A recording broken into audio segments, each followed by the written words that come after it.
What's going on, guys? Welcome back to episode number 4 of the Earth Movers Podcast. I'm your host, Zach O'Malley, and today I'm joined by my friend, Henry Gillette. Henry's got some big ideas when it comes to healthcare, what's working, what's not working, and how we can overthrow the system. Hope you guys brought your thinking caps, your pencils, your pieces of paper, because you're going to need to take some notes. Without further ado, I hope you guys enjoy this episode of the Earth Movers Podcast. All right, what's up, guys? Welcome back to the Earth Movers Podcast. I'm here today with my good friend, Henry Gillette. You might know him as Black Vegan Jesus. I'm going to go ahead and let him open himself up. How's it going, man? Tell us about yourself a little bit. It's going pretty good. I'm a 25-year-old black kid. That's Okay. what I am. But beyond that, yeah, like me, most people already know, I guess some people do know a few personal things about me. I am a physical sciences major, if that helps anyone at all. I live in Tampa, Florida. I actually live in Valrico, Florida. So, but it's one of those things where you tell people the big city rather than the Right. little town instead. Exactly. Same Yeah. thing. And actually, have been over the past couple years. I've actually kind of been inspired by. Ironically enough, I've been inspired by this Trump presidency as a reason to not feel held back by any sort of lack of experience per se. Yeah. To stop you from pursuing dreams to like make some difference on a political level. Absolutely. And you mentioned earlier that you kind of like offhandedly mentioned running for office. Is that something that's in your plans?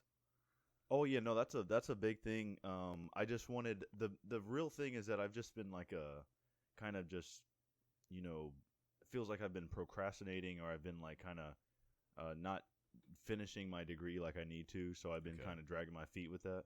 And because I've been dragging my feet, that's really the thing stopping me. Because I know for a fact, like it would just be kind of weird if I were to, pop up on the scene and be like, oh, this guy doesn't even have a college degree and he wants to, run for office. So, I've gone to a couple events related to some local caucuses and things like that. Try to like get my feet wet a little bit, talk to some people, and because of this like social distancing, self-isolation thing going on now with the coronavirus, I haven't really. This was actually about the time I was going to start trying to get more involved with them and go to more events, go to more. Like they just have like general like where they have like guest speakers and things like that, talk about certain policies. They have like state attorneys and things like that have conversations about decriminalizing marijuana and stuff like that, private prisons and whatever else. Right. And those types of things I try to get involved with because I like to see what's actually happening from a policy perspective rather than just talking about what we should abolish, what we should change and whatnot. And because I was getting more involved, it's a little frustrating now that I can't do that. But as soon as this whole thing clears over, or as soon as this thing clears up, I'm going to get back involved with them, and hopefully I can make a local run soon. Yeah. Hopefully in the next couple years, so that'll be good. Sweet, man. That's awesome. That's super exciting. Yeah. Well, cool, dude. So the reason we're chatting today is because you have some pretty big ideas when it comes to healthcare, and I do. Some of them are a little bit controversial, and so yeah, for sure. I've been trying to get you on here for a while, especially like UBI. Like after I listened to your recording about Yang versus Bernie, $15 minimum wage versus a UBI, I was like, damn, this guy's got some good ideas. I really want to talk to him, about some more in-depth stuff. And so I think, between seeing all your, your nonsense on Twitter regarding sleep, I was like, I think this might be, I think this might be like the perfect entry. So yeah, let's start there. I mean, like what sparked your interest regarding healthcare policy? I mean, was there any kind of big event that really ticked you that was like, what, I'm gonna start really diving into this stuff and see if I've got some better ideas? Well, so for a while there used to be a point in time where I used to think that, I mean, because I think both you and I can agree, along with probably most people listening, is that the healthcare system in the U.S. is problematic, and it's not only problematic, it like literally kills people. Right. Because it's profit over people. That's true. So the thing for me is that at first I thought, looking at other countries, I used to think, I mean, probably, I don't know, 4 or 5 years ago, I used to think, oh, like, all these other countries have such great health care. Mm. But the thing is, I really thought healthcare was a sort of I thought their healthcare systems were more or less the same thing. But once you start digging deeper into it, you start to realize that universal healthcare, single payer healthcare, 2-tier, 1-tier systems, you have all these different things that go into it. And so it kind of became one of those things where in the 2016 election, I was a huge Bernie supporter. And Medicare for All has always been a pretty big thing for me. And I don't necessarily think Medicare for All is something we should abandon. I definitely think it would be far superior to what we're dealing with right now. But I do think that Medicare for All is a little bit of it's a little bit misleading in the sense that it's Bernie Sanders might suggest that it's going to be some sort of corporate dismantling of healthcare and things like that. When in actuality, I think that it still keeps those corporations propped up. And if we're going to do that, I think we could just have a better system. So for me, between 2016 and now, I kind of just got to the point where I realized that we need to be looking in a little bit more in depth about what all these countries abroad do well with their healthcare systems.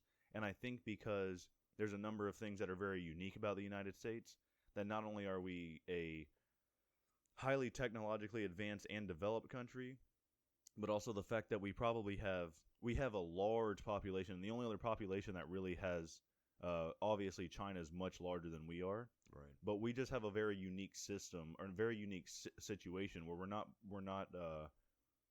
we're just so spread very thin as far as our population goes across the whole country, but we're also very large. So it also just gives a very unique situations. Not to mention we also have very unfortunate dieting habits as well. Facts. Yeah. So those dietary habits play a role into our healthcare system, and it's something that we're kind of ignoring.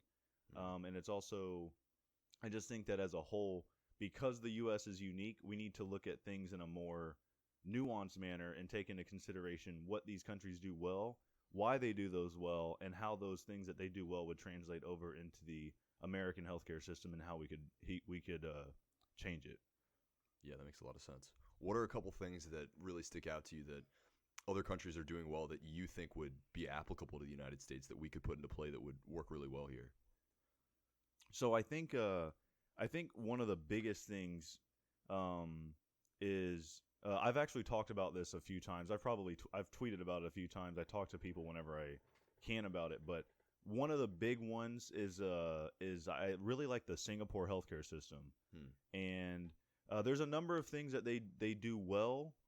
They do have they have a mixed system of both private and public inputs, but I also like France's healthcare system as well. I think on a few different metrics, France actually has the best healthcare according to certain metrics. And we also have I also like Switzerland's healthcare system. They do use a lot of these countries use individual mandates for their healthcare system. I'm not really a big fan of the individual mandate because I don't think anyone should be forced to have healthcare necessarily, unless we were to go to a single payer healthcare system. I wouldn't be against it if we had Medicare for all. I wouldn't be like, wow, how dare the government force people to have healthcare. But if we didn't have a Medicare for all system, at least when I say Medicare for all, I mean a Bernie Sanders style Medicare for all system. Right. If we were to have a Medicare for all system like that of Bernie Sanders, I don't necessarily think we should. I wouldn't have an issue with mandating healthcare, but I think the mandate that's similar to what you see in Obamacare, that would be I do have an issue with that. So I know Trump got rid of the individual mandate, and I know naturally, if you're left leaning or you're Democrat or whatever, it's tough to say, hey, this is a good thing a president did, even though he's a bad president. But that is something I do think was good. So even beyond that, I think that there's some very small tweaks I think we can do that we can borrow from other countries. I think that having England has a healthcare system that's largely public. I mean, it's publicly funded hospitals, nurses, doctors, surgeons, etc. Right. And I think I would be okay with having something that maybe isn't on their same scale in terms of the coverage, but I think that just having something that would expand and have those public hospitals and clinics and things, especially in low income minority communities that can even provide very basic services, that I would probably prioritize things like maternal care. I probably prioritize things like pediatric care, and probably also for disabled care as well. So even things like that. Also, like France has a system called the Carte Vitale, which is a card system that like all French citizens have, and it's a card for your health care, and you're able to, there's like a medical history saved on it. There's also the way for the government to know whether or not they need to, what percentage they're reimbursing you for. So you can just take that to your doctor. Your doctor will know your medical history, have an idea of how they need to administer care. And once that care is administered, the French government can now know, hey, we're going to reimburse them 70%, 80%, 100%, whatever they need to, based off of the care that was provided. And I think that would also be so yeah, but basically my point is that there's some little tweaks here and there that I think that if we just implemented that into the system, we would already have huge things, even things like more healthcare transparency. Right. So that's like a big deal in Singapore. Is the reason why Singapore's healthcare system is as good as it is not necessarily because of the hospital tiering system or the subsidies for hospitals or anything like that, but it really boils down to the fact that they have clear-cut transparency in their medical care, and they also can know the quality of that care as well. Yeah. So it's not one of those things where, because there is a tricky part, if you sometimes increasing transparency in care actually results in prices going up. And the reason why prices will go up is because people think, hey, the more I pay for care, the better it'll be. So you naturally know, like, hospitals might say, hey, we're going to make this surgery $5,000, and that makes it look like it's a lot better, when in actuality it could have been a $500 surgery or whatever that might be. So those are one of those things that if we can combine quality of care with transparency, and let the American people know what they're getting and how much they're getting it for, we could have we would have leaps and bounds better of a healthcare system right off the bat. Yeah, absolutely. I agree with that. Administrative kind of confusion is something that I notice a lot in healthcare. Any old American could tell you that if you ever switch doctor's offices, it's a massive headache. If you ever, change your primary care physician, dentist, whatever it is, you were like, a lot of the time you're the one that has to go back through and find that paperwork, connect those dots. And like you said, it could even shoot you in the foot then, because then they see that you have this history and they're like, oh man, this person has all these pre-existing conditions or whatever, and we can upcharge them for that. So talk to me about, what do you see as services that are not necessarily, they shouldn't just kind of fall under the blanket of government covered? Because it sounds like you're kind of suggesting that having some kind of payment, right, where the citizen or the patient has to contribute financially somehow. Yeah. You're saying that that's something that should still kind of come into play to some extent. Yeah, so absolutely. So that's one of those things where that's probably, like you had mentioned before, there might be a little bit of controversy with that, because people think, because now don't get me wrong, I'm not here to say that I'm not asking anybody to die of a brain tumor. I'm not asking anyone to die of heart disease. I'm not asking for any of those things. And I would yeah, exactly. I know, right? Controversial.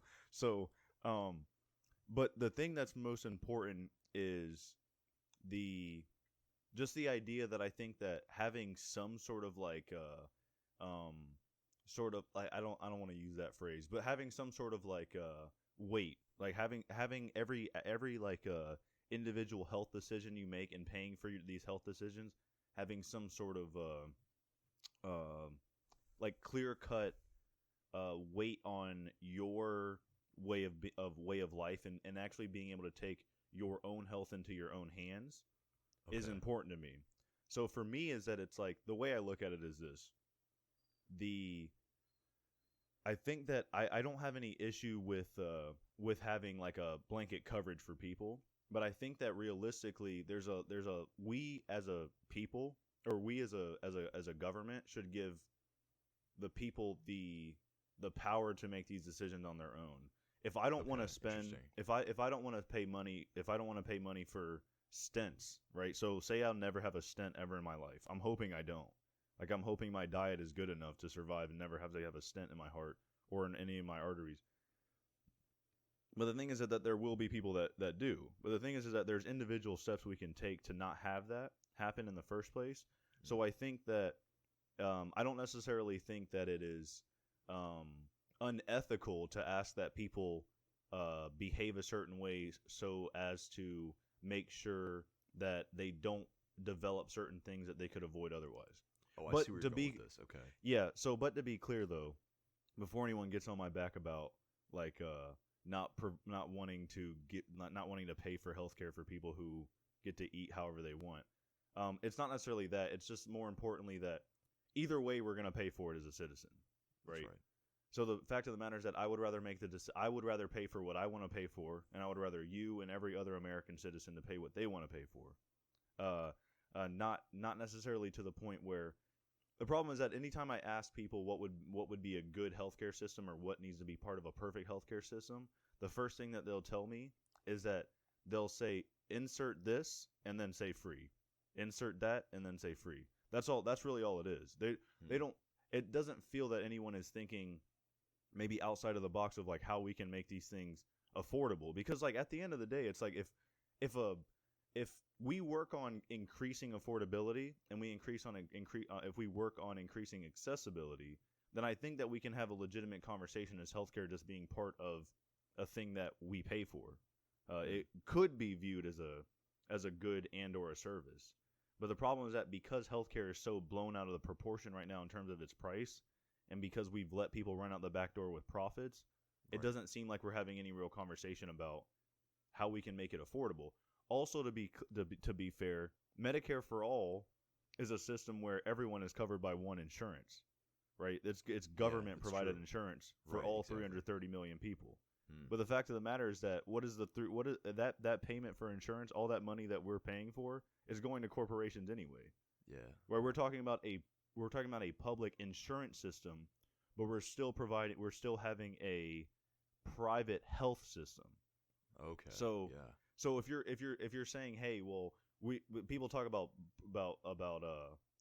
like how Medicare for All will save us a certain amount of money over the course of the year, over however many years. Like we're paying $50 trillion a year now, and then if we go to Medicare for All, we'll only pay $30 trillion, or not a year, but $30 trillion over 10 years.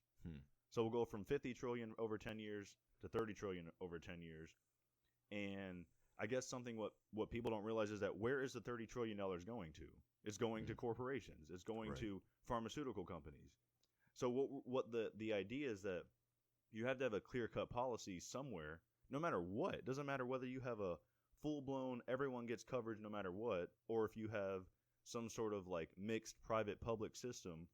You need to have all of these companies, all of these corporations, all of these people who are set to profit off of these things. They need to be held responsible for this no matter what. And if you don't work on controlling price, then I don't really see a good argument for just saying, oh, we'll negotiate the price. Well, negotiating the price isn't all we need to do. We need to force people to actually if we're going to let capitalism still work in it, like still operate, which I don't see it going with away. Quotes, yeah, work with huge quotations around it. Wait, what?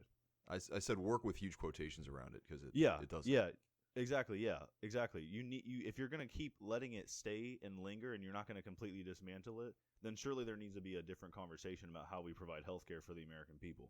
I don't think, regardless of the revolution that we want, it doesn't matter whether we want to have some sort of egalitarian, libertarian, anarcho-socialist democracy. It doesn't matter what we want, right? If half of the country is perfectly okay with the system now, half of the country's not. Well, I won't even say half the country. I would say there's a relatively small proportion of people who do want to completely dismantle capitalism. We see it on Twitter because we're in our sort of echo chambers. Right. But in reality, we don't get to see all of Twitter. We don't get to see, the predominantly Republican Senate that we have, or the half the country being Republican, or whatever it might be. The fact of the matter here is that capitalism's still going to operate in this country, and if we're going to let it operate still in this country, I think we need to take some steps for it. And I don't think the government signing a check to corporations every single year for Americans' healthcare is automatically the solution we should be looking for. Yeah, that's an excellent point. So, yeah, what kind of controls? I mean, what kind of controls would you put into place? Like, what would that mitigation look like to you from your perspective? So, I mean, I would say right off the bat, we need to have there's a few things, but I think like the way pharmaceutical companies operate now, that needs to just be changed from like it does not top to bottom. It just needs to be scrapped. Like, period. I don't think that I think that we need to have a more legitimate conversation about. I think decriminalizing marijuana would be a huge step in the right direction. Absolutely. I think it would automatically take a lot of what's the word? Just a lot of overall just overall power and profits from these pharmaceutical companies in the first place. But when you look at these pharmaceutical companies, you see a lot of like slight alterings of these. They do these like slight alterations of their drugs. And when they do these slight alterations, it allows them to keep the patent current. And because they keep the patent current, they're not effectively changing it, but they'll keep the patent current, and then they might increase the price, and if they do increase the price, they'll make some sort of like Martin Shkreli argument. They'll say like, oh, well, it's for research and development, right? But the problem is that none of that research and development ever gets back to the United States, it never gets back to the American people. So if we're going to keep changing, ibuprofen pills, or we're going to keep changing, diabetes pills, or whatever kind of pharmaceuticals we have in the first place, there needs to be some sort of standard that the government sets as some sort of clear-cut, real, like, measurable increase in quality for these drugs. And if this increase in quality is not there, then they need to either, one, lose their patent, or or two, at least they can keep their patent, but they need to at least allow the government to make sort of generic versions of these drugs. So that'd be one thing, but I think other things too is just having if we can have a solid public hospital system in this country, even if it's not, like I said, I'm not expecting it to be anything as extensive as England's system, but even if we had something or I should say the UK, but even if we didn't have something as extensive as the UK, we could at least have 3, 4, 5 times as many VA hospitals as we have to provide for everyone. Like I said, we could increase the concentration of publicly funded clinics and hospitals that are effectively free of charge in lower income communities. So we can do those little steps there, because that way I think it would allow people to go to these places to provide either cheap or free care, and that way that if we're able to put that on some sort of level and say, hey, it's sort of like USPS and like FedEx and UPS, right? Like the United States Postal Service provides a service that, although it may not be as good as FedEx and UPS, we know that it'll have some sort of standard of quality, and it has some sort of like sort of guaranteed decent price that we can all agree is like not too bad. And if we can do that for healthcare, then it would force it would force a lot of the profit away from these companies, and actually force them to compete not only on an accessibility level, but also on an overall quality level. Excellent. Yeah, no, that makes a lot of sense. So beyond just affordability, and I know one of the other things that you mentioned was transparency, which I think is a really excellent point. What else do you think is missing? I mean, what else would you say that is, really needs to be in addition to how we conduct policy in this country that's just not there? I mean, for me, I know you talk a lot about sleep, and so I just kind of want you to extrapolate on all these offhanded ideas. I know for me, probably the biggest one is diet. Like, I think like how we 100%. allow, like how we allow the USDA to kind of, present this total bullshit, nutritional guideline is damaging to the health of Americans. But I mean, what else? Tell me about your opinions. Yeah, so I'm 100% on board with I mean not even I'm 110, 115%, whatever you want to say, on board with like removing animal agriculture subsidies altogether. Yeah, I think And when I that's a great say idea. and I think like you kind of get like a double-edged sword that would work well in our favor if we like got rid of like say like corn subsidies. You know, like I'm pretty sure there's subsidies on corn, soy, and wheat. And I know a lot of people will make comments about, oh, well, it's for people will say that corn, wheat, and soy are for us vegans, you know, who make up 1 to 2% of the population or whatever. Nonsense. But in actuality, we all know that it's being fed to cows. It's being Right, fed cows, to yeah. And so if we can remove soy subsidies and we can remove corn subsidies and we can remove wheat subsidies, that by itself would already be a huge step in the right direction. Because I think most people agree that I do think there's a little bit too. I think there is too much soy in things. Not like whole soybeans. Like it's not like people are eating edamame. Like I don't have an issue with that. But there's like a lot of processed foods that you get from wheat, soy, and corn, and that's a result of the animal agriculture industry that is basically being, no pun intended, but they're being force fed this amount, this food, because. And what happens is they get all sorts of other products out of it. Maltodextrin out of it. You get high fructose corn syrup out of it. All these different things. You get soybean oil. You get corn oil. You're getting all sorts of processed foods out of just like the three foods that you're just feeding cattle.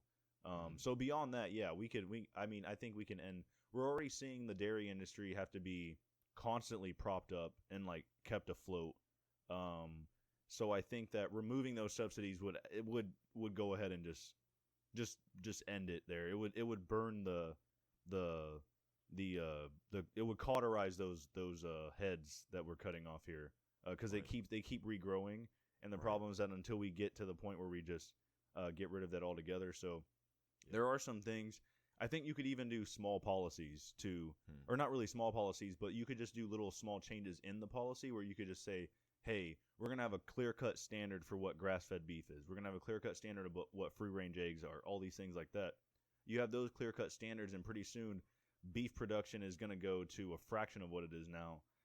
Same thing with eggs, dairy, everything else, because they're going to be they don't really have any clear-cut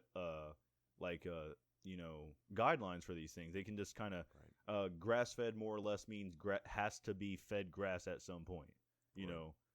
Free range means has to be let out at some point. And even then, I mean, you can see some of those quote unquote free range eggs and chicken. They're not free range. They're still, because they think the problem is that you see the factory farms of like all these chickens and all these cows and all these pigs kept in like very small confined areas. And then you say, okay, surely when they say free range or grass fed or antibiotic free or whatever, it's going to be way better. But then the thing is that some of those slaughterhouses and some of those concentrated animal feeding operations that you see are really the ones that they like. You see them and you think, oh, this must be a factory farm or this must be a CAFO or whatever. But in actuality, it's like that's just a slightly better version, and it's actually what those standards that you think are getting you a better quality piece of meat or whatever. Right. So I think if we started there. Make the guidelines stringent, make them very strict, we would already see a big reduction in that. Beyond that, you end the subsidies and you got a big step right there, because and we don't even really have to subsidize plant food. I'd like for us to subsidize greens and berries and fruits and vegetables. I would love that, sure. But we can just start with ending the animal agriculture subsidies, and then we can move from there to see if we want to make plant foods cheaper for people. But for the more outlandish thing I would have to say is I think all vegans are pretty on board with the animal agriculture subsidy thing. But the more outlandish thing is definitely sleep as a healthcare proponent, right? Yeah, like so okay, cool. Yeah. So and for me is sleep is a okay, so I mean, I'm gonna give a little shout out to Matt Walker. Matthew Walker has a book. It's called Why We Sleep. Came out in 2017. Recently finished reading it, maybe about a month ago. Gave it to my brother, so I hope he's been reading it. I haven't asked him about it, but the problem with sleep, right, is that there are a lot of things that we can almost eliminate in some cases. I think from like a low level making sure that children are getting their sleep, all the way up to full blown adulthood, and even into our later years to the point where we're getting closer to death. So sleep is big for me only because I think we have a culture of sleep deprivation. That's facts. And so because we have a culture of sleep deprivation, we end up getting into a weird spot where we're not really there's like a culture of like thinking it's cool, thinking that you're above and beyond other people because you wake up at 5 a.m. and you only get 4 hours of sleep, and you're an early morning grinder, whatever else. That's like a rise and grind. It's like rise and grind culture. Right. And we're more productive when we sleep more. We're much healthier when we sleep more. I mean, there's one thing. I mean, there's a lot of information related to sleep and what types of diseases and conditions and things it can cause. But one big thing for me, which is absolutely fascinating for me, and they've done this study, and they've been able to replicate this study in other countries as well. Not only in the U.S., but also in France, Germany, England, Japan, etc. They've shown that you can have only, if you have only eat, I don't know why I'm talking eat, you don't eat sleep, but you can have if you have only 4 hours of sleep for 6 nights in a row, you can actually make yourself pre-diabetic. Wow. Yeah. And so you got to think how many people are doing this regularly, right? Right. So, I was talking to someone one time. I mean, he probably might have taken it a little bit offensively because he's diabetic, but I told him I had mentioned this in a group of people, and he was like, "No, I don't believe that." And I'm like, whether you believe it or not, it doesn't make a difference. But I would also point out that it's one of those things where I think some people are a little bit baffled because there are some people who do get quite a bit of sleep, or that at least they try to make sure they're getting their sleep. And when they find out that there's people out there who are only sleeping for 4 hours a night almost all the time, they're like, wait a second, what? No way. So you also have to think there's a number of things, and sleep is good. Sleep is probably the most protective thing, in my opinion, when it comes to both chronic illness and infectious disease as well. Absolutely. So like both chronic disease and infectious disease, because you have a lot of issues because our immune deficiency goes right down, or I guess it goes up, but our immune systems are largely suppressed by lack of sleep. And I mean, you can see a reduction of up to 70% of the natural killer cells in your body. So just by having either no sleep or a poor night's sleep, whatever that might be. So you have a lot of people. This is actually why I've become a little bit, I don't want to say conspiratorial, but I am a little bit I'm a little bit questioning of the motives of the World Health Organization, the Bill and Melinda Gates Foundation, and Dr. Fauci, and all these things related to selling a vaccine, honestly, for this coronavirus. But it's one of those things where, also, this is a big deal, is I don't think we have a clear cut. There's really no country, I don't believe, at least this is what I've read. I don't believe that there is any country that has a clear cut public health policy on sleep, right? So we have, there's something like, if you want to go look it up, I mean, the FDA or whoever, some government agency will tell you, hey, get 8 hours of sleep, and they'll tell you little tips about, blue light, making sure you're keeping away from light and electronic devices for the last hour of your sleep, and things like that, whatever. But there's no, like, we have so many posters about, like, what types of things you should eat, or, we have posters about not smoking tobacco or not doing drugs or whatever it might be. We have a clear cut. Our sex ed, for example, is not great at all by any stretch of the imagination, but many people are exposed to that at some point in time. I think that we need to have, not only do we need to have a very comprehensive sex education as part of healthcare, but I think we need to have a very comprehensive sleep education as part of healthcare, integrated into the system. Not just like a 2-week course. It needs to be a thing that's like a regularly, sort of like reiterated to people that we need to be sleeping more regularly. We need to be sleeping just more, period. And because of the fact that, people, it's like, by the way, there's the shift work as like work that is like, disrupting the circadian rhythm is classified as a group 2A carcinogen. Like, wow. Yeah, that's an yeah. So people don't realize that this like on and off sleep or sleeping short period of time, it's effectively saying, hey, don't sleep and get cancer. So you got think about it. How many vegans have you ever seen reference red meat as a carcinogen? Right. All of them. Exactly. Right. But red meat's only classified as a 2A carcinogen, while processed red meat is classified as a group 1 carcinogen.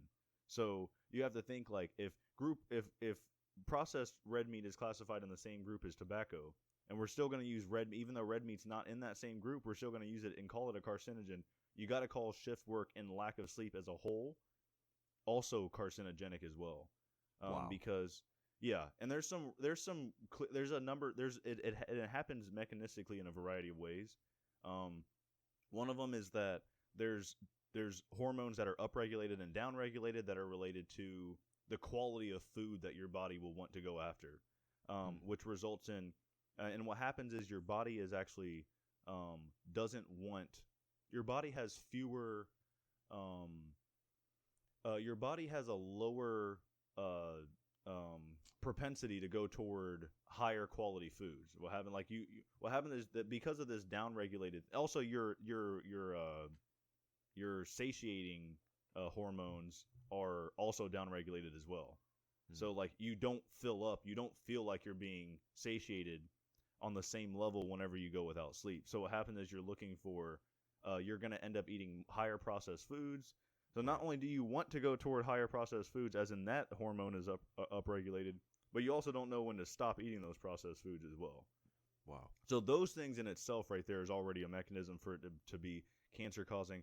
But beyond that, even the actual act of not sleeping is also carcinogenic in the very sense that those natural killer cells that you're killing 70% of them off at a time by not sleeping, those natural killer cells are actually not able to effectively go to tumor sites and eliminate those tumors like they should.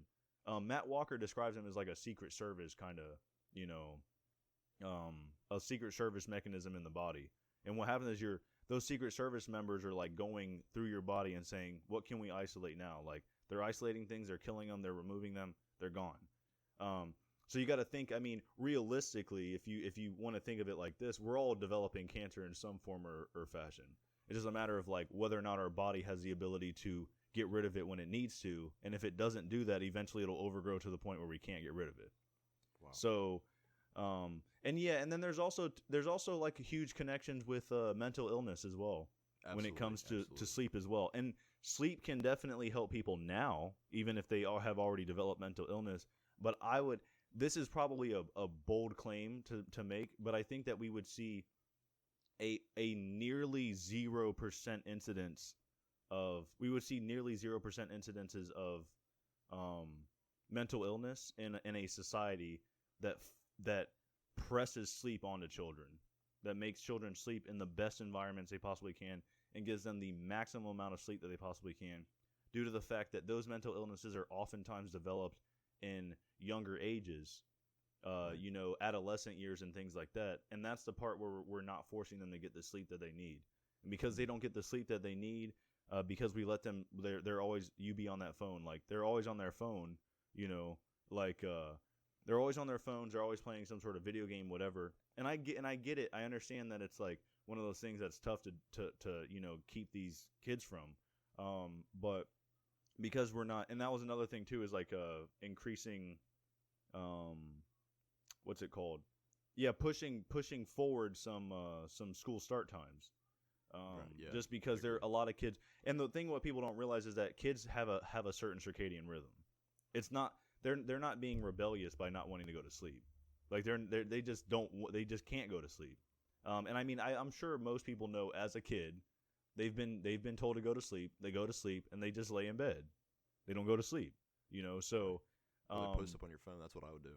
Exactly. So if you take those electronics away from them, or if you take the I don't care about privacy really. Like privacy, I do care about privacy, but I think that the privacy for the children is not what I'm trying to violate by removing phones. I think the phones are an issue not because parents, because I do think parents are a little bit too draconian with some of their rules when it comes to phones.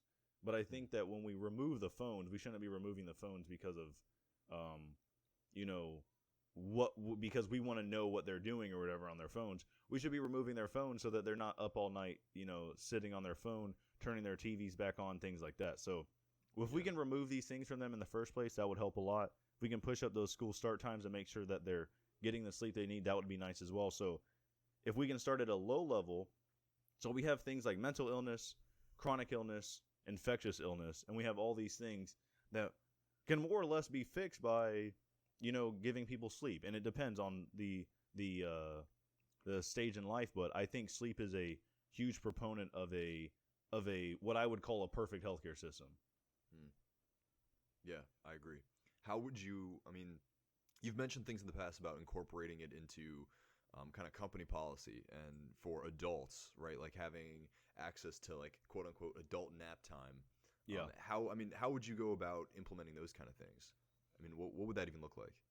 All right, so there's actually I think the CEO of Aetna does this for his employees now, and I think that this could be maybe a similar model.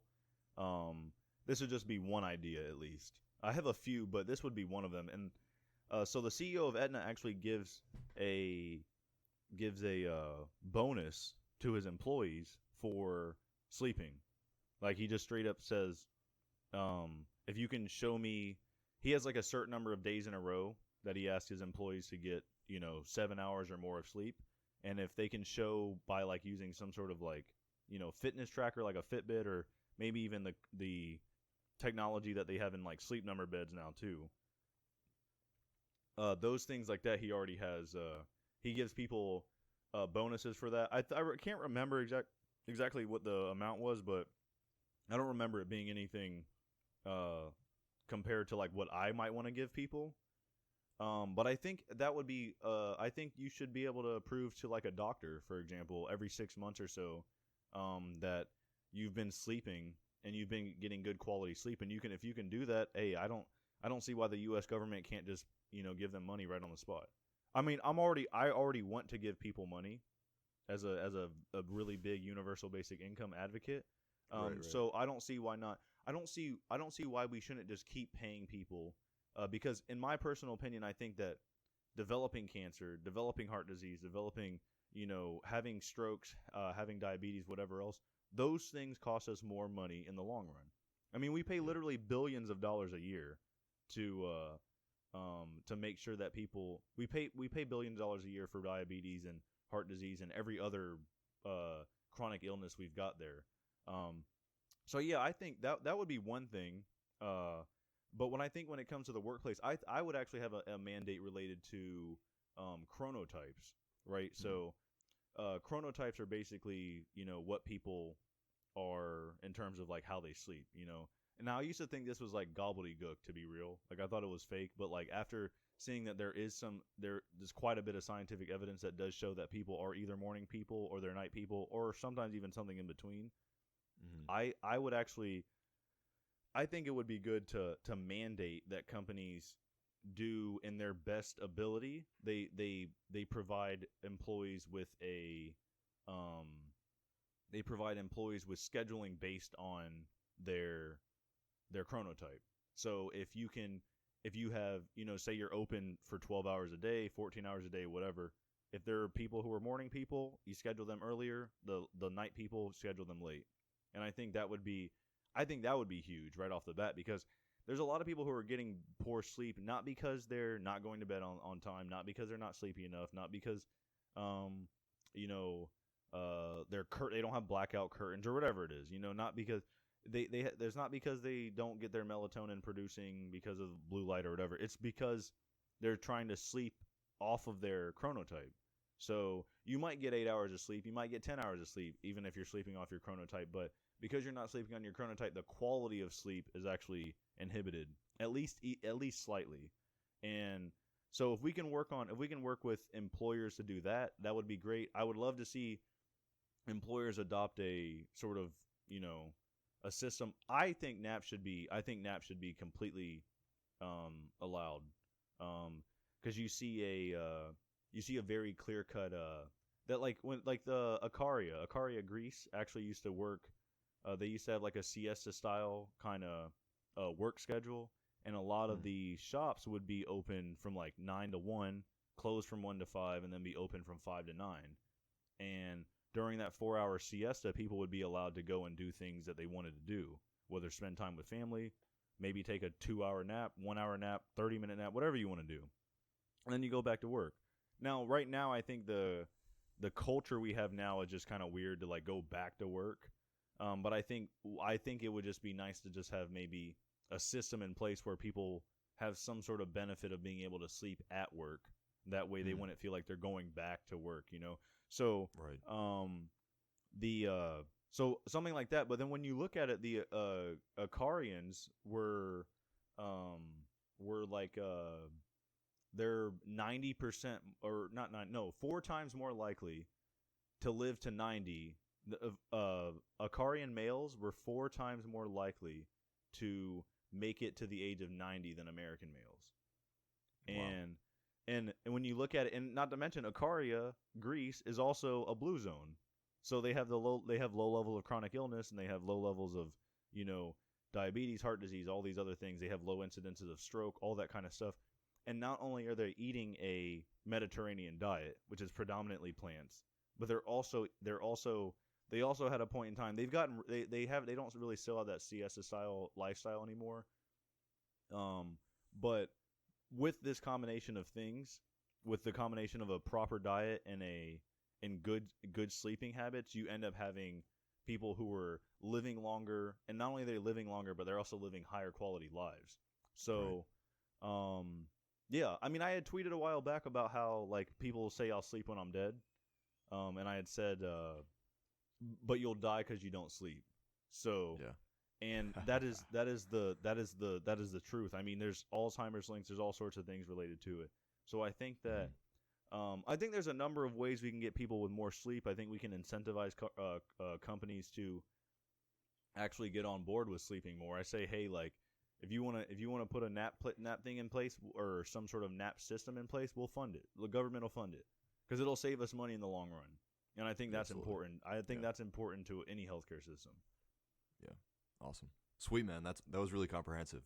To be real, like I would like to clarify something is that my ideal system, the one that I've been like formulating in my head. Did I send you that list of all the things that I had in my I might need to share it with you sometime, but I thought I had maybe sent it to you at some point, but it was like a real I sent it to you. Yeah. It was like it's a really long list of all my further up in it. It's like but yeah, like I just add things to those. Brace yourself anyway. Yeah. So yeah, I've had like I go and I just add things to it as I come up with them, and I think there's like I said, there's always a policy to benefit from someone. And also I would point out that there is the American healthcare is good. The American healthcare system is bad. So I think like if you can afford healthcare here in this country, this is a pretty good place to be. Like, it's like but there's some things too. Like there's we should be having more conversations about making people or encouraging people, I should say. We should encourage more people to pay cash for their medical services. So what happens is there are some people who are completely they pay cash exclusively for all their medical services, and they just have insurance for like catastrophic events. And so I guess you could actually call like what I want, the sort of system that I want, it can kind of be called Medicare for all. It would just be something that I would be restructuring the Medicare system as a whole. And so the way it works in Singapore, which is what I would kind of reflect here in the U.S., is which the system would reflect in the U.S. is like they have these Medicare accounts, or they have these things called Meta-Fund accounts, and these Meta-Fund accounts are funded by themselves and then matched by the employee. Similar to Social Security and Medicare currently is now, the employer, or not the employee, the employer and the employee pay a certain amount of money. They pay each a percentage of your salary. And so similarly, I would do some system like that. Maybe we would maybe play around with some Social Security stuff. Maybe we play around with some any other taxation system that we currently have in place now. Have it to where you can fill up an account. Like every citizen would get a certain amount of money when they're born. That money would gain interest like any other savings account would, and that's the amount of money that you spend on health services. So it's one of those things where like you can see a clear-cut amount of money being taken out of your paycheck. Thing is, currently Medicare is a system that's available for people 65 and older. So the problem is that when you think about Medicare, you and I are thinking, when are we ever going to see this? So we might not. Exactly. We might not see Medicare or Social Security for that matter. And so the concept now is that it's like we're spending money for, I don't know, let's just assume everyone starts working when they're 18. They're spending money for 47 years of their life, and one, they don't know if they're going to see it, and two, they spend money for 47 years of their life just to not see it for the next, our life expectancy is 78, whatever. So they're going to only see it for 13 years. Right. It's wild when you put it that way. And so I think that we should restructure the Medicare system as a whole, and we should, if we're going to like Medicare for all, well, okay, there's a variety. I mean, a lot of people have made the argument that there's a variety of ways you can interpret the term Medicare for all. And for me, I think if we can restructure Medicare for all and sort of just like pepper in all that money that we have into the Medicare savings accounts for all of these people in the U.S., just give them money to spend on healthcare.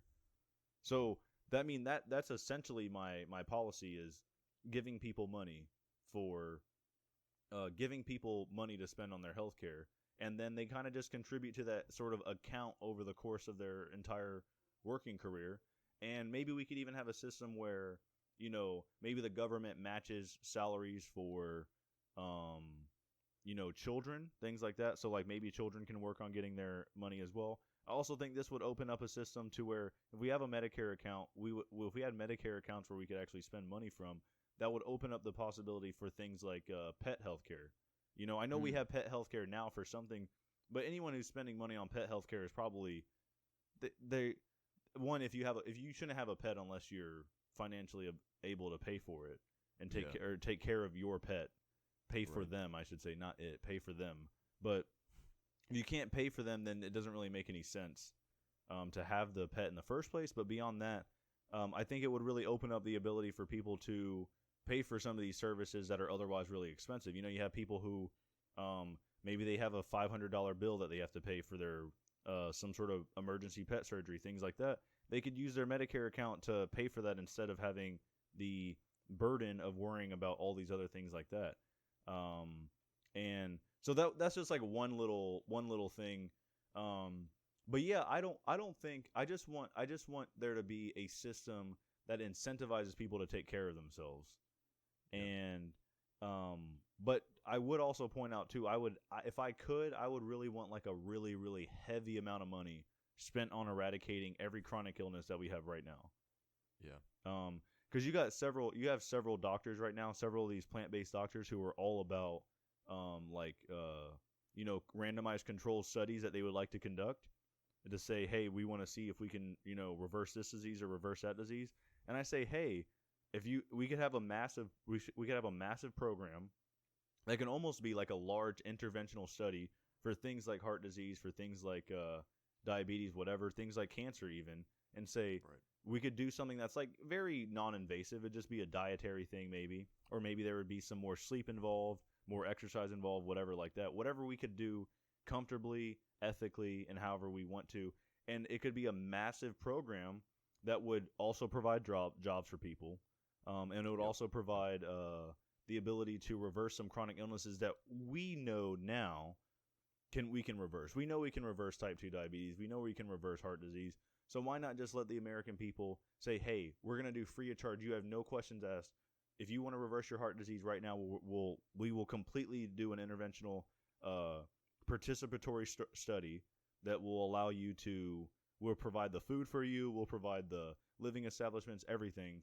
And if you want this reversed, we'll give you, some sort of time frame, whatever, and we can do it. So I would encourage a massive amount of money to go toward just eradicating chronic illness, and from there we can take some strides there. Because if we can get rid of chronic illness first and foremost, then we can set the stage for a more responsible American citizen, right?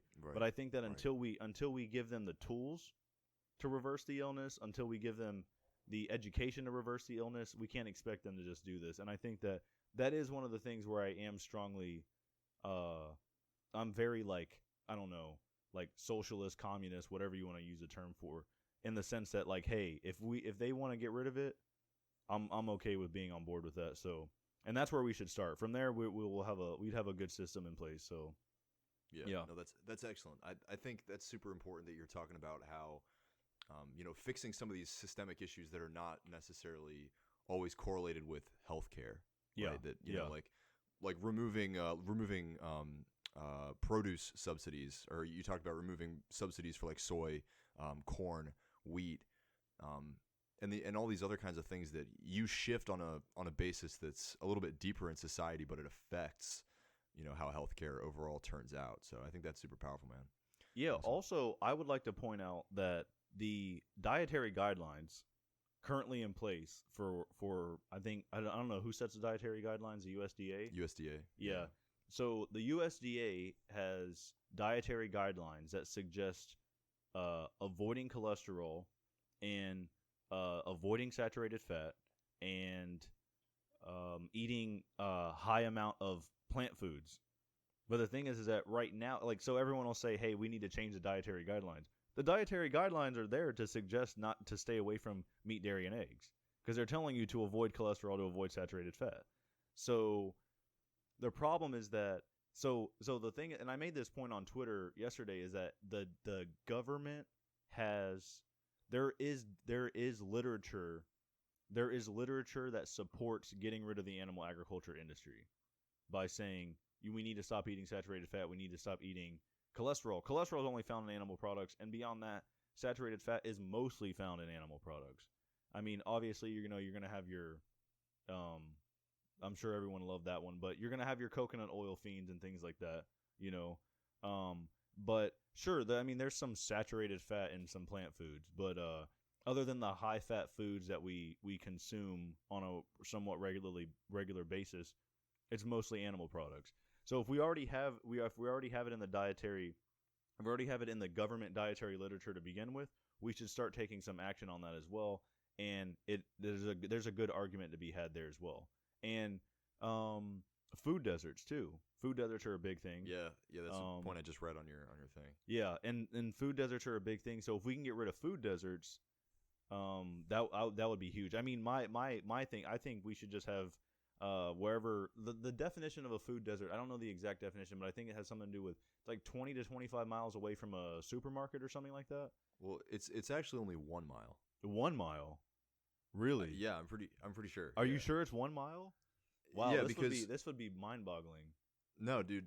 I mean, if you look at a map that shows the spread of food deserts, especially in urban centers, and this is something I've done a lot of research on, especially in colleges, you'd be so shocked to look at how many cities, a majority of the city, is actually a food desert because between lack of access to public transportation and lack of high quality, access to high quality food in the form of grocery stores. We're not talking about easy marts that have Hot Pockets and stuff. We're talking about access to actual fresh produce. There's a huge amount of, even urban centers, there's a huge amount of these cities that are totally food deserts, and you'll look at what kind of communities are affected, and it's vastly poor minority communities that are affected by this. So personally, I think that would be an excellent place to start as far as fixing the overall health of the general population. Yeah, I mean, imagine, and that's the thing too, is that I think there's a lot of policies, like you had asked earlier, like what would be a couple of things you might want to change about the system. And there are some things that then that's where I think we should be focusing on. The healthcare system needs to be fixed in a light that is conducive to making sure that people are just healthier. That's really what it is. The problem is that, I know Marianne Williamson made a good point on the debate stage, on like the first debate of, however many moons ago about, she said, we don't have a healthcare system in this country. We have a sick care system. And the thing is that, and the pharmaceutical companies are, and look, maybe it's conspiratorial to think like this, right?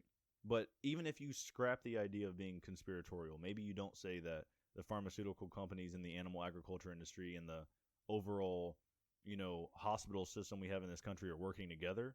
Maybe that's not the case, right? But beyond that, there's still, even if they're not necessarily trying to work together, they are working together. And ending. Yeah, man, I didn't realize that though. But like food deserts are important. Yeah, I just brought up the definition, and it's basically it depends on population, but okay. The first standard used, the USDA Food Desert Mapping Tool, defines food deserts as having at least 33% of a 500 people in the census tract's population in an urban area living 1 mile away from a large grocery store, and if it's an urban or if it's a rural area, it's 10 miles away. Okay. All right, then I might have seen rural, but 20. I don't know why. I mean, 25 miles is still pretty far. That's pretty far. That's far as hell. Far as hell, yeah, for sure. I mean, especially if you, and the problem too is that the public. Just think about that. Imagine what a revolutionized public transportation system would do for the country. It would massively change the health. I mean, even making biking more accessible. Right. There's a number of things that you can do right off the bat. I think too, we should maybe have a gym membership program where you get money for going to the gym and you lose money for not. Maybe not lose money, okay. but like there's actually, I forgot, I read an article about it. I swear to you, there's a gym somewhere, but the gym is free as long as you go. Wow. And you don't pay for it unless you don't go. Wow. So I think awesome. So I think maybe that would be a good system where, I like the idea of maybe even like having some sort of standard, for like I said, you want to, look at your blood lipid profile every 6 months, look at your sleep every 6 months, get an idea of like, how are you eating? Are you smoking? Are you doing all these things? And if you're a relatively healthy human being, pay them, pay the citizen, right? Just give them money. Right. Because long term, that's going to pay off. Absolutely. I mean, I can't imagine that we pay. I can't imagine. I mean, say you want to pay them $500 a month or $500 every 6 months, right? Yeah, it's like you pay them $1,000 a year, or even if you pay $2,000 a year, it doesn't really matter what you pay them. But I imagine that if you really break it down and look at the math behind it all, slowly but surely, like you're sort of giving people I hate to say it like this, but you're sort of giving people a Pavlovian response to being healthy. Yeah, they're being healthy, and then they're getting a reward for it. And suddenly they're like, you know what, this being healthy thing ain't so bad anymore. I can eat, some more greens. I can eat some more apples. I can do these things. So, right. For sure. I just think like, if we could have government owned and operated supermarkets, maybe we could have a public transportation system that moves people back and forth between those. Because I do agree. Like if we're going to let capitalism operate the way it is now, we need to fill in the gaps at some point as a government, So if we can't fill the gaps in as a government, then I don't think the government is useful. Right. The government's doing us no good. So, public transportation would be big. Food deserts as a whole. If we could eradicate food deserts, provide more stuff for people, have access to fresh produce, allow them to always be able to eat good food whenever they need to. Right. Also, I think even like some sort of food program that like some sort of like app maybe that provides people the ability to cook food. Maybe it'll tell them what they've got in their refrigerator and what they've got in their cabinet now, and it'll help them. Super comprehensive. Mm-hmm. Super comprehensive. It's a lot. Yeah. No. I mean, I think that, I mean, and this might just be my own personal beliefs, but I think that people are kind of inherently good, and if you increase access to, things like healthy food, things like a gym, like you're talking about, community centers, Yeah. mental health care, sleep regulation, people will use those kind of things. Yeah, absolutely. It's I mean, I think life gets better when you have healthier habits, and people can feel that. Like, people don't like defaulting to just like getting super lazy, watching a bunch of TV and eating a bunch of shitty food. It doesn't feel good. And you only opt, like you said, you only opt to do things like that when your mind is in a state of, lack, and in a state of kind of needing that dopamine boost. Yeah. And so if you can kind of fill it, like you said, if you can kind of fill those gaps out, people will, they won't choose those negative habits as much.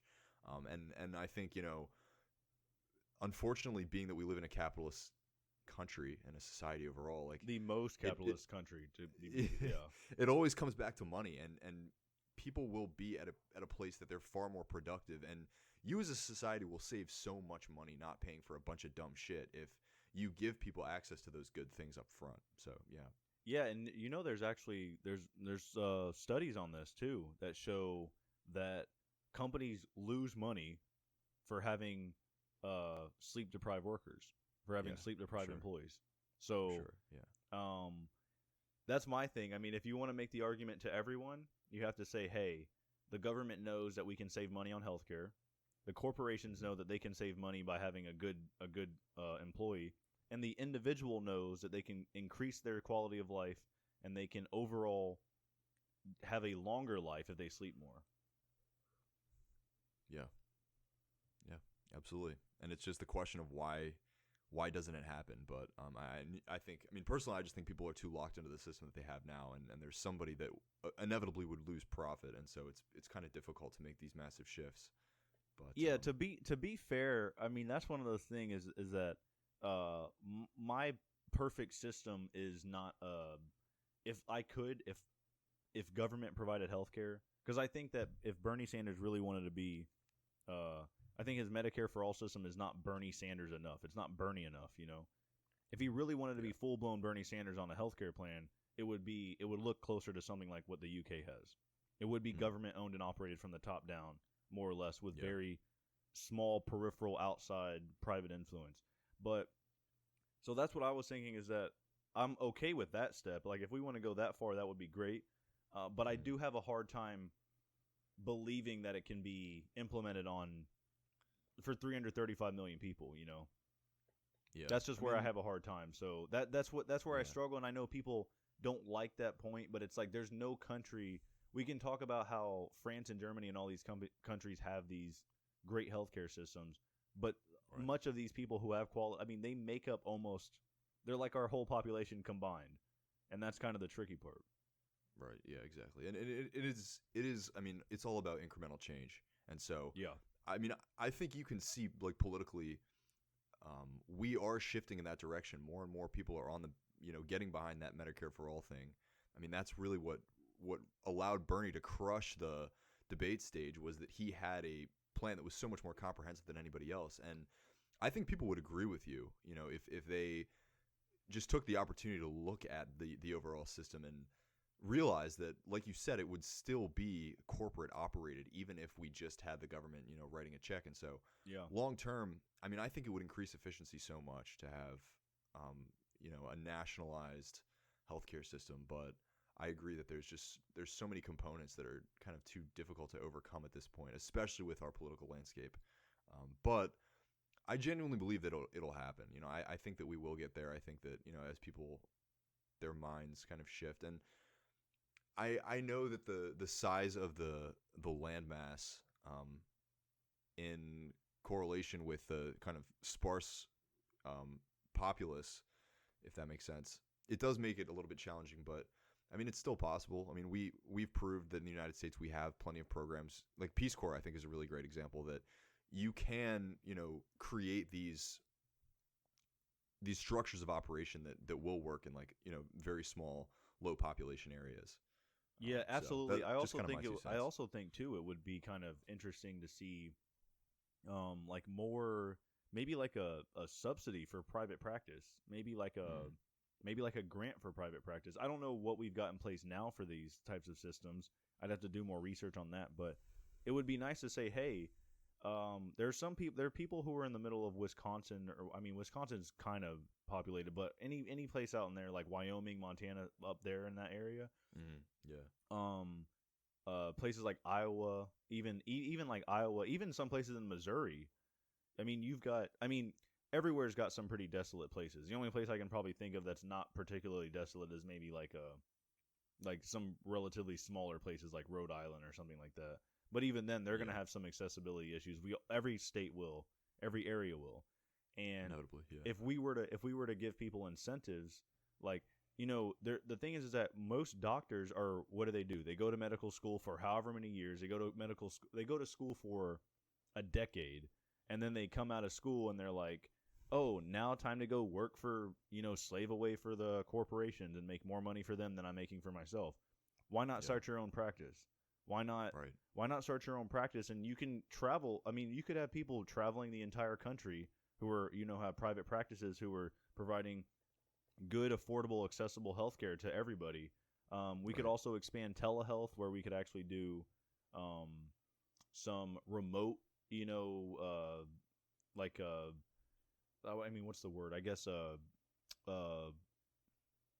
like remote practitioning. Like, so we could actually be able to provide some sort of service for people from a distance. I think, too, if we had a less litigious society, one that wants to sue everybody every chance they get, right, we would probably be in a better spot as well, because we're in a weird spot where, like, a lot of doctors don't want to administer certain types of care because they think that there is a chance that they're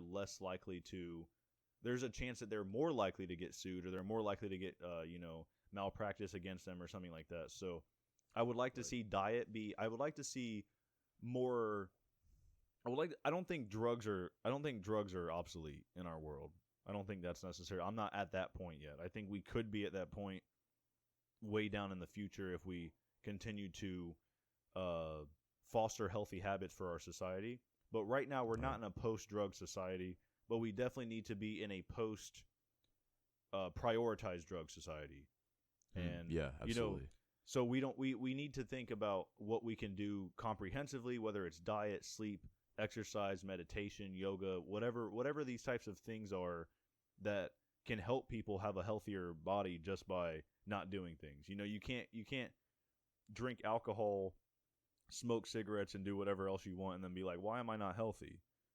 And the thing is that how many doctors need to have more training. I think you've made this point before. Doctors need more training in health, or not health, obviously health. They need in nutrition, nutritional health, and lifestyle practice in general. Yeah. Exactly. And it's weird because it's not a conditioned thing for you to walk in. The first question should be, or not the first question, but one of the first things that doctors should ask is, what are you eating? How are you sleeping? And if they're not addressing those things from the beginning, how are you going to tell someone, hey, you're unhealthy because you're overweight? Well, you can say that all you want, but at the end of the day, someone can be overweight and also not be sleeping right, also not be eating right, and that's really what's contributing the most to their health issues in the first place. And rather than having a clear-cut conversation about the individual lifestyle changes we can make, we keep having these conversations about how can we either over prescribe losing weight, or how can we over prescribe drugs. And those two things are not necessarily bad on their face, but they're definitely bad in a world where we've let them become pervasive in our healthcare system. Yeah, absolutely, man. Well, cool. Any other kind of big things popping out at you at this point? No. I don't think so. Okay. Not right now. I will tell people this though. A little message. I don't know how susceptible to this message people will be, but don't feel like you got to vote for anybody in the November election. That's all I got to say. Wow. Yeah. Heavy comment. I'll take it. I'm gonna support that comment because awesome. I wholeheartedly agree. I've been thinking about that a lot. I have a buddy that's been really trying to chew me out because he knows that I'm not going to vote for Biden. But anyway, Vote Green. I think Green Party's looking pretty decent. Yeah. Howie Hawkins supports both universal health care and universal basic income. So okay. Howie Hawkins 2020. Howie Hawkins, and I can't remember the other dude's name, but there's another dude who actually wants he actually supports reparations. So oh, wow. Yeah, the Green Party is where it's at. Like those are the two people that are those two people are the ones that are fighting. The guy that's giving reparations and universal health care, and the guy that's giving UBI and universal health care. So there you go. I know. So that's all I got to say. Dope. Yeah. All right. Well, you heard it here first, everybody. Yeah. So I mean, vote with compassion. Treat yourself compassionately. Henry, thanks so much for coming on here, man. Yeah, awesome. man. I appreciate the talk for sure. Faux show. We'll do it again soon. All right, man. Well, there you have it, everybody. I hope you've enjoyed this episode of the Earth Movers Podcast. You can find Henry anywhere books are sold at Black Vegan Jesus. That's on Instagram and on Twitter specifically. You can find me at Zach Oy. The O is a 0. If you're interested in personal coaching, you can find my website at veganstrongfit.com. And without further ado, I hope you've enjoyed this episode, and I'll talk to you soon.